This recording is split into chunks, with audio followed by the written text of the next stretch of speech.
ಸುದೀಪ್ ಅವರೇ, ನಿಮಗೆ ಈ ವಿಡಿಯೋ ನಿಮ್ಮ ಬಗ್ಗೆ ಹೊಗಳಿದ್ರೆ ಕರ್ಕೊಂಡ್ಬಂದು ಸನ್ಮಾನ ಮಾಡ್ತೀರಾ. ಅದೇ ನಿಮ್ಮನ್ನ ಪ್ರಶ್ನೆ ಮಾಡಿದ್ರೆ ನೀವು ಕಟ್ಟಿರುವಂತ ಅಭಿಮಾನಿಗಳ ತಂಡದಿಂದ ಇವಳು ವಿಲೇಜ್ ಡೋರ್, ಇವಳು ಸೂಳೆ, ಇವಳು ಡಗಾರು, ಇವಳು 6 ಜನ ಗಂಡಂದ್ರು ಕೆಟ್ಟದಾಗೆ ಪೇಜಸ್ ಅಲ್ಲಿ ಹಾಕಿ ಟ್ರೋಲ್ ಮಾಡೋ ವ್ಯೂಸ್ ಗಿಟ್ಟಿಸ್ಕೊಳ್ತಾ ಇದಿರಲ್ಲ. ಸಿಕ್ಕಿದಾದ್ರೂ ಏನು ನನ್ನ ಕುಗ್ಗಿಸುವಂತ ಕೆಲ್ಸನ ಡೆಫಿನೆಟ್ಲಿ ಆಗೋದಲ್ಲ. ಯಾಕಂದ್ರೆ ಫಸ್ಟ್ ತರ ಜನರೇಷನ್ ಅಲ್ಲ ಇದು. ಮಾಡಿದ್ದು ಮಾರಾಯ. ಇವತ್ತು ಒಬ್ಬರನ್ನ ಆಡಿಸ್ತೀರಾ ಅಂದ್ರೆ ನಿಮ್ಗೂ ಹಿಂದೆಗಡೆ ಕಾದಿರುತ್ತೆ. ನಿಮ್ ಮನೇಲೂ ಹೆಣ್ಣು ಮಕ್ಳಿದ್ದಾರೆ, ಹಾಕದವನ ಮನೇಲೂ ಹೆಣ್ಣು ಮಕ್ಳಿದ್ದಾರೆ, ಹಾಕ್ಸ್ತಾ ಇರೋರ್ ಮನೇಲೂ ಹೆಣ್ಣು ಮಕ್ಳಿದ್ದಾರೆ. ಎಂತೆಂತವ್ರು ನನ್ನ ಬಗ್ಗೆ ತೇಜೋದೆ ಮಾಡಿದವರೆಲ್ಲ ಮೂಲೆ ಗುಂಪ್ಸರಿದ್ದಾರೆ. ಇನ್ ನೀವೆಲ್ಲ ಯಾವ ಲೆಕ್ಕ? ತಪ್ಪನ್ನ ತಪ್ಪು ಅಂತ ಪ್ರಶ್ನೆ ಮಾಡೋದು ಹಕ್ಕು ಪ್ರತಿಯೊಬ್ಬ ಪ್ರಜೆಗೂ ಇದೆ. ಅದು ಸೆಲೆಬ್ರಿಟಿ ಆಗಿರ್ಲಿ, ರಾಜಕಾರಣಿ ಆಗಿರ್ಲಿ. ಯಾಕಂದ್ರೆ ಸೆಲೆಬ್ರಿಟಿ ಆಗ್ಲಿ, ರಾಜಕಾರಣಿ ಆಗ್ಲಿ, ಇಬ್ರು ಸಹ ಒಂದು ಹಂತಕ್ಕೆ ಹೋಗಿ ಕೋಟ್ಯಾಂತರ ರೂಪಾಯಿ ನೋಡಿ ಬೆಳೆದಿರ್ತಾರೆ, ಲೈಫ್ ಸೆಟಲ್ ಮಾಡ್ಕೊಂಡಿರ್ತಾರೆ. ಅಂದ್ರೆ ಅದು ಸಾಮಾನ್ಯ ಜನರಿಂದ. ಆ ಸಾಮಾನ್ಯ ಜನರು ನೀವು ಮಾಡಿದಂತ ತಪ್ಪನ್ನ ಪ್ರಶ್ನೆ ಮಾಡುವಂತ ಸಮಯದಲ್ಲಿ ನೀವು ಕಟ್ಟಿರುವಂತ ಅಭಿಮಾನಿಗಳ ಬಳಗದಿಂದ ನಮ್ಮನ್ನ ತೇಜೋದೆ ಮಾಡಿ, ವೈಯಕ್ತಿಕವಾಗಿ ನಿಂದನೆ ಮಾಡಿ, ವಿಲೇಜ್ 6 ಜನ ಗಂಡಂದ್ರು ಅಂತೇಳಿ ಅನೇಕ ವೈಯಕ್ತಿಕ ವಿಚಾರಗಳನ್ನ ಹಾಕಿ ಟ್ರೋಲ್ ಮಾಡ್ತಾ ಇದ್ರೆ ನಾವೇನ್ ಕುಗ್ಗುತ್ತೀರಿ ಅನ್ಕೊಂಡಿದೆ. ಸಮಾಜದಲ್ಲಿ ಹೋರಾಟಕ್ಕೆ ಅಂತ ಹೆಜ್ಜೆ ಇಟ್ಮೇಲೆ ಪಾಸಿಟಿವ್ ಗಿಂತ ನೆಗೆಟಿವ್ ಅಕ್ಸೆಪ್ಟ್ ಮಾಡೋಳು ಸಂಧ್ಯಾ. ಎಷ್ಟೋ ನಿಂದನೆ ಅವಮಾನಗಳು ನೋಡಿದೀನಿ. ಕಿಚ್ಚ ಸುದೀಪ್ ಅಭಿಮಾನಿಗಳು ಮಾಡಿರುವಂತ ನಿಂದನೆಗೆ ನಾನು ತಲೆ ಕೆಡಿಸ್ಕೊಳ್ತೀನ.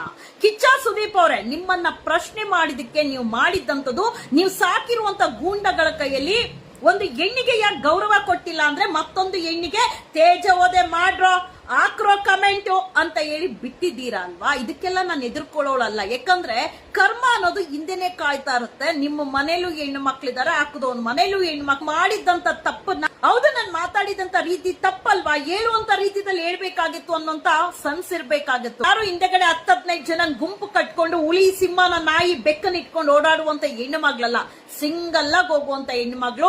ಈ ಅಭಿಮಾನಿಗಳ ಬಳಗನ ಏನ್ ಸಾಕ್ತಿದ್ದೀರಲ್ವಾ ನೀವು? ಹೆಣ್ಣು ಮಕ್ಕಳ ಮೇಲೆ ಅತ್ಯಾಚಾರ ಆಗಿದ್ದಂತ ಸಮಯದಲ್ಲಿ, ದೌರ್ಜನ್ಯ ಆಗಿದ್ದಂತ ಸಮಯದಲ್ಲಿ ನಿಮ್ಮ ಅಭಿಮಾನಿಗಳ ಸಂಘನ ಉಪಯೋಗ ಮಾಡ್ಕೊಂಡ್ರೆ ಎಷ್ಟೋ ಉಪಯೋಗ ಆಗ್ತಾ ಇತ್ತಲ್ವಾ? ಬಟ್ ನೀವು ಉಪಯೋಗ ಮಾಡೋದು ಯಾವಾಗ? ನಿಮ್ಮನ್ನ ಯಾರಾದ್ರೂ ಪ್ರಶ್ನೆ ಮಾಡಿದ್ರೆ ಅಭಿಮಾನಿಗಳ ಸಂಘನ ಉಪಯೋಗ ಮಾಡಿಸುವಂತ ಕೆಲಸ ಮಾಡ್ತೀರಾ. ಕಿಚ್ಚ ಸುದೀಪ್ ಅವರೇ, ನೀವು ಮಾತಾಡಿದಂತ ರೀತಿ ತಪ್ಪಾಗಿದ್ದಕ್ಕೆ ನಾನು ಪ್ರಶ್ನೆ ಮಾಡುವಂತ ಕೆಲಸ ಮಾಡಿದೀನಿ. ಆದ್ರೆ ನೀವು ಮತ್ತಷ್ಟು ತಪ್ಪು ನಿಮ್ಮ ಅಭಿಮಾನಿಗಳ ಸಂಘವನ್ನ ಬಿಟ್ಟು ನನ್ನ ತೇಜೋದೆ ಮಾಡಿದ್ರೆ ಅಲ್ಲೇ ಗೊತ್ತಾಗುತ್ತೆ ಕಿಚ್ಚ ಸುದೀಪ್ ಎಷ್ಟು ಮಹಿಳಾ ವಿರೋಧಿ. ಹೆಣ್ಣು ಮಕ್ಕಳನ್ನ ಸೊಂಟದ ಕೆಳಗೆ ಪದಗಳನ್ನ ಬಳಸಿ ತೇಜೋದೆ ಮಾಡಕ್ಕಂತಾನೆ ಅಭಿಮಾನಿಗಳ ಸಂಘನ ಕಟ್ಟಿದ್ದಾರ.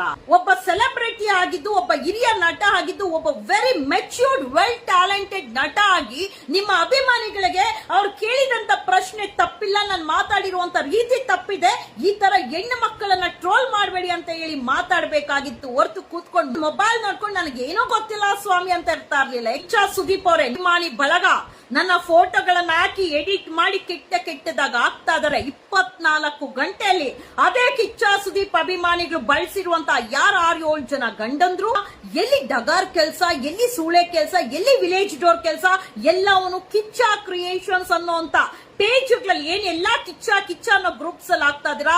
ಉತ್ತರ ಕೊಡ್ಲೇಬೇಕು. 24 ಗಂಟೆಯಲ್ಲಿ ಉತ್ತರ ಕೊಡ್ಲೇಬೇಕು. ಏನ್ ದಾಖಲೆ ಇದೆ ನನ್ನ ಬಗ್ಗೆ ವೈಯಕ್ತಿಕ ವಿಚಾರದಲ್ಲಿ? ಹಾಕ್ರಿ ಪಬ್ಲಿಕ್ ಅಲ್ಲಿ, ನೋ ಪ್ರಾಬ್ಲಮ್. ಹಾಕಿಲ್ಲ ಅಂದ್ರೆ ನೀವ್ ಆ ಕೆಲಸ ಮಾಡಿರೋಂಥವ್ರು. ಹೆಣ್ಣು ವಿರೋಧಿಗಳು ನೀವೆಲ್ಲಾರು. ಹೆಣ್ಣು ಮಕ್ಕಳಿಗೆ ತೇಜೋದೆ ಮಾಡಕ್ಕಂತಾನೆ ಅಭಿಮಾನಿಗಳ ಸಂಘನ ಕಟ್ಕೊಂಡು ಹೆಣ್ಣನ್ನ ತೇಜೋದೆ ಮಾಡುವಂತ ನಿಜವಾದ ಅತ್ಯಾಚಾರಿಗಳು ನಿಮ್ಮ ಅಭಿಮಾನಿಗಳು, ನಿಜವಾದ ಅತ್ಯಾಚಾರಿಗಳು. ಯಾಕಂದ್ರೆ ಒಬ್ಬ ನಟನಾಗಿ ಇನ್ನೊಂದು ಹೆಣ್ಣಿಗೆ ನಿಂದಿಸುವಾಗ ನೋಡ್ಕೊಂಡು ಕೂತಿದ್ದೀರಾ ಅಂತ ಅಂದ್ರೆ, ಅಭಿಮಾನಿಗಳನ್ನ ಎತ್ತು ಬಿಟ್ಟಿದ್ದೀರಾ ಅಂದ್ರೆ ಅದನ್ನ ನಾವು ಕೇಳಿಸ್ಕೊಂಡು ನೋಡ್ಕೊಂಡು ಕುತ್ಕೊಳ್ಳುವಂತ ಹೆಣ್ಣು ಮಗಳಲ್ಲ, ಪ್ರಶ್ನಿಸುವ ಹೆಣ್ಣು ಮಗಳು. ಪ್ರಶ್ನೆ ಮಾಡಿದೀನಿ. ನೀವು ಮಾತಾಡಿದಂತ ರೀತಿ ತಪ್ಪು, ಅದನ್ನ ಪ್ರಶ್ನೆ ಮಾಡಿದೀನಿ. ಅತಿ ಶೀಘ್ರದಲ್ಲೇ ಕಿಚ್ಚ ಸುದೀಪ್ ಅವ್ರಿಗೆ ಅರ್ಥ ಆಗುತ್ತೆ ಒಂದು ಹೆಣ್ಣಿನ ಶಾಪ ಯಾವ ತರ ಅರ್ಥ ಇಟ್ರೆ ಏನಾಗುತ್ತೆ. ಅಂಡ್ ಕಿಚ್ಚನ ಅಭಿಮಾನಿಗಳು ಮಾಡ್ತಾ ಇರುವಂತ ಎಲ್ಲಾ ಪೋಸ್ಟ್ಗೂ ಅತಿ ಶೀಘ್ರದಲ್ಲೇ ಉತ್ತರ ಸಿಕ್ಕೇ ಸಿಗುತ್ತೆ.